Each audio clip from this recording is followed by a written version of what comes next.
Hi guys, അപ്പോൾ എമ്പുരാൻ്റെ teacher ഇറങ്ങിയിട്ടുണ്ടായിരുന്നു. അപ്പോൾ എല്ലാവരും കണ്ടിട്ടുണ്ടാവും. അത് ഗംഭീരമായിട്ട് തന്നെ പൃഥ്വിരാജ് എടുത്ത് വെച്ചിട്ടുണ്ട്. ടീച്ചർ കണ്ടപ്പോൾ തന്നെ മനസ്സിലായത് ഒരു ഹോളിവുഡ് രീതിയിലുള്ള മേക്കിങ്, നല്ല നല്ല മൈൻഡ് സെറ്റുള്ള ഒരു ഡയറക്ടറാണ് പൃഥ്വിരാജ് എന്തായാലും. അപ്പോൾ അതേപോലെ തന്നെ എക്സ്പെക്റ്റേഷനും അധികമാണ്. കൂടുതൽ എക്സ്പെക്റ്റേഷൻ വയ്ക്കാനും പറ്റില്ല, അതും പ്രശ്നമാവും. എന്നിരുന്നാലും വളരെ ഗംഭീരമായിട്ട് ചെയ്തിട്ടുണ്ട്. പിന്നെ ഇതുവരെ റിവീൽ ചെയ്യാത്തൊരു കാര്യം എന്ന് വെച്ചാൽ വില്ലൻ ആരാണ് എന്താണ് എന്നുള്ളതൊന്നും ഇതുവരെ വന്നിട്ടില്ല.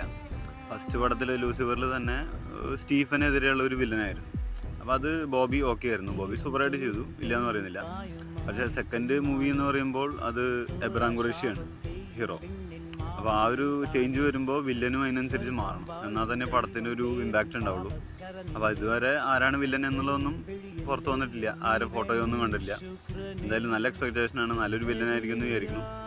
എന്തായാലും പടം ഗംഭീരം.